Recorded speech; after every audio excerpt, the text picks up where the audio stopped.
Hello everyone and welcome to another video with me, Umber Rays, and a giant cat toy that I'm not going to swing in front of my face because I don't want to get clawed. So anyway, hi everyone. I'm going to be stumbling a little bit over my words, but that's because Sora needs some attention. He's been bored all day. So anyway, JP is about to get its 4th anniversary event. Now, we already got a collaboration in the sense of FF9, but the real event is always something to do around Wotv. You know, it is Wotv game, it's not FF9 the game. Shit, even Ever Crisis is trying to be FF9 lately. But, so JP has a 6-hour maintenance, which will result in a bunch of improvements to the game, such as removing unit proficiencies with each other, as well as proficiency with weapons, and just essentially making the game all around better, with also some things to do with trust stones, which, oh, please, yes, let's get rid of that right now. With all of that, it's going to be a pretty major update, and it'll be interesting to see whether tonight JP is going to have extended maintenance. But yeah, Global is apparently also getting the exact same update. Well, almost the exact same update. You guys are also getting Holo-Vision cards, so, you know, welcome to hell. Welcome to that. It will be no better than what it is on JP. Enjoy.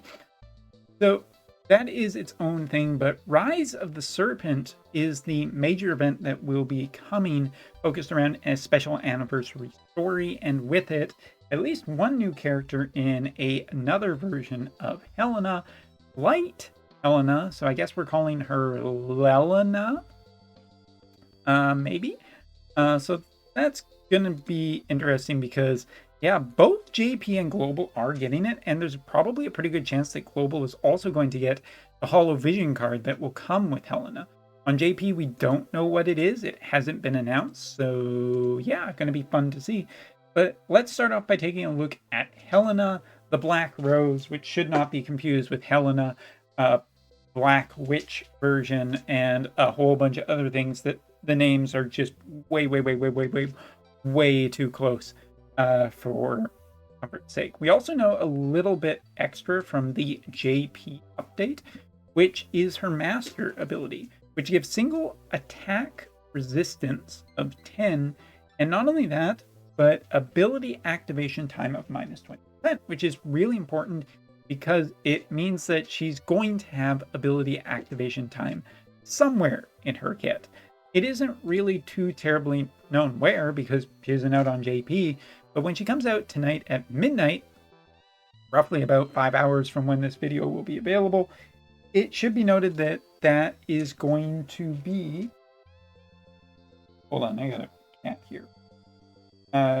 JP will get a preview and will probably be a pretty good indication of what you guys should expect. But I do expect her to be the exact same power that JP is, since Global is essentially so close now, which means that this is probably going to be a good to get unit for everybody on. This is one to really watch. So Mage of Thorns is her main job, Grimoire Master is her secondary, and White Mage is her sub. Now, White Mage, I'm not really expecting too terribly much, and White Mage, her passives there might be the more important thing, but not really a big deal. Grimoire Master is fairly new and pretty powerful. The question is, of course, Mage of Thorns. How strong is that going to be? Given the preview that we've seen here, I'm willing to bet that it's going to be on the really strong side. But a lot of question marks are still around this character since JP really didn't give a preview during its latest live stream. And that's essentially what I'm going on for this information. I know that there was a frontline for Global. I have not watched it, so maybe there are a few extra details. But, you know, full details are going to be important on this one, so just hang on to your butts. But one thing is for certain. A sequential ability limit burst is going to be very powerful and very scary. First, lowers magic attack resistance of targets within range, so very good for other mages, a la Soul. Then deals large damage based on the caster's magic stats, sequentially activate Black Rose Healing. So it's an ability that makes other magic abilities stronger, already pretty good with a large AoE. Then you also get a recovers HP small in area around itself with a high enough magic stat and potentially some interesting passives. This could just be a full heal or pretty close to a full heal, but getting damage and then healing in a large AoE pattern is, well, pretty good. Will also bestow Reflect for one spell only on herself. Now, here's the thing. This initially reads like Celeste because you're essentially being able to be immune to certain magical spells, which is a very valuable and powerful ability. It can be game-changing in certain cases, just like Vivi with his stun. That can just make enough difference to win you the game. It was incredibly impactful when Celeste was around to have Runic. But there's a couple of things. First of all, this is a limit burst with probably only a one-off. I doubt that you can use the limit burst more than once yet, because that would just be way, way, way too strong. And in that case, you're essentially getting just a one-off for spells, which isn't bad, but it's less than potentially exciting, and it's really just good into mage matchups, which are not 100% there quite yet. But hey, it's not the only thing. Rose Blast is another large AoE that lowers a set percentage of area attack resistance of targets within range for 3 turns. It deals magic damage based M on the casters with a chance of sleep. What's also interesting is that the chance of inflicting sleep is higher when there are fewer targets. Sleep might be an interesting status effect. I don't think it's as good as stun or something like that, where you can just kind of wail on your opponent because some things can just wake you up from sleep. But it is a potentially good status effect that will give you a little bit of an edge. So, okay. Rose, Sanctuary of the Undying, bestows a damage reduction effect for 4 turns that reduces damage taken the larger attack range on the allies within area around itself. So this reads like Summer Glassy's ability, where you're getting a damage reduction in a diamond pattern around Helena, which is already very, very good. Bestows re-raise on self, that's also very good, and allows unit to automatically recover from KO once per battle. Additional effect, raise area attack resistance while re-raise. Effect, raise dark resistance for 3 turns, and bestows magic damage reduction. So there's a lot in that wall of text, but essentially it is a very powerful defensive ability that reduces all damage, not just magic damage for others, but also gives herself re-raise. If you even just think about this is kind of interesting, maybe with Vivi. You know, you get certain magic cards that can just give a pretty big magic boost, and you do like a pure magic team with some kind of, I don't know, mace wielding tank perhaps.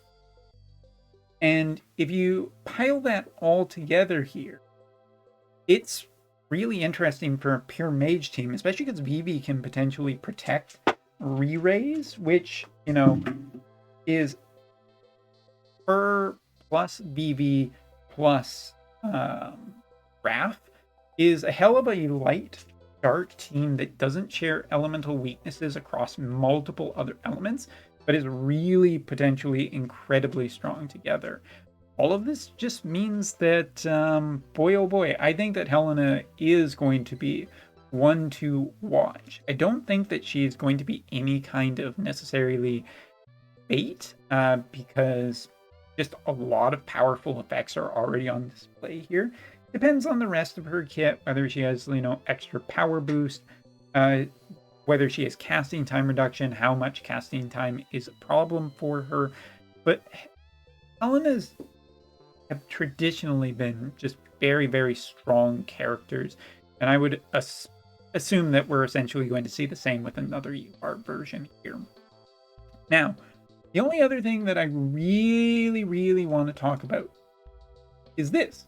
A JP banner, a JP anniversary banner, and there is a conversely similar version of this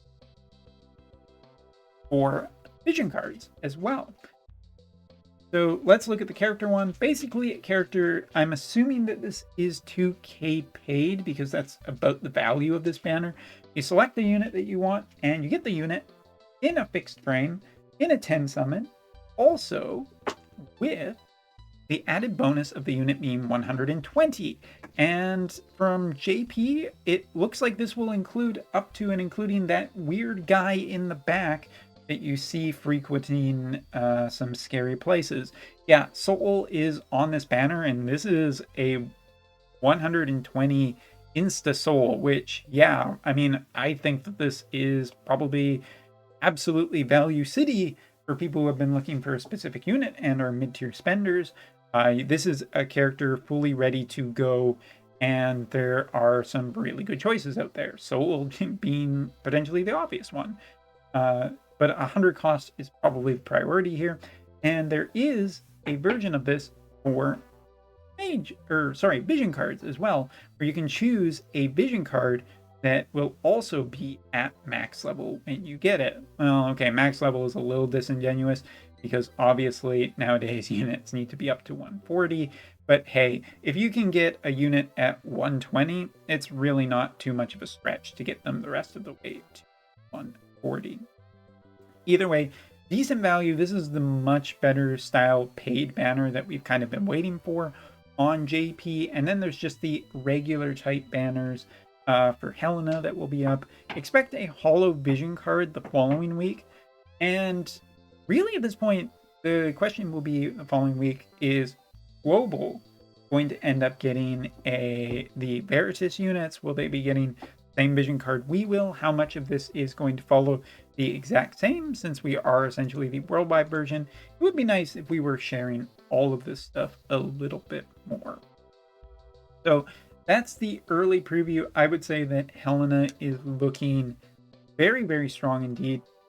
And it is about that time for a meta changey unit. And yeah, Helena looks like she could be.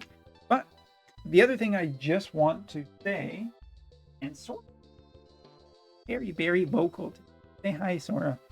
The other thing that I want to say is that this could be also a Jaden situation where, you know, Jaden comes out first and he's interesting and really good. But then a secondary unit will come out after that's generally better, a la Bridal Alaya. It's not always definitively that way, but it is something to remember. So be careful. We don't know what character is coming December 1st for JP, but the Veritas unit will be coming the following week. So that's exciting. So anyway, that's going to be it for this video. I'm sure that we missed some details, but we will get all the rest of the details in, you know, roughly 24 hours and have that all of you for all of the globalers before you guys have to deal with it. So bye, Sora. Bye, guys. Thanks for watching.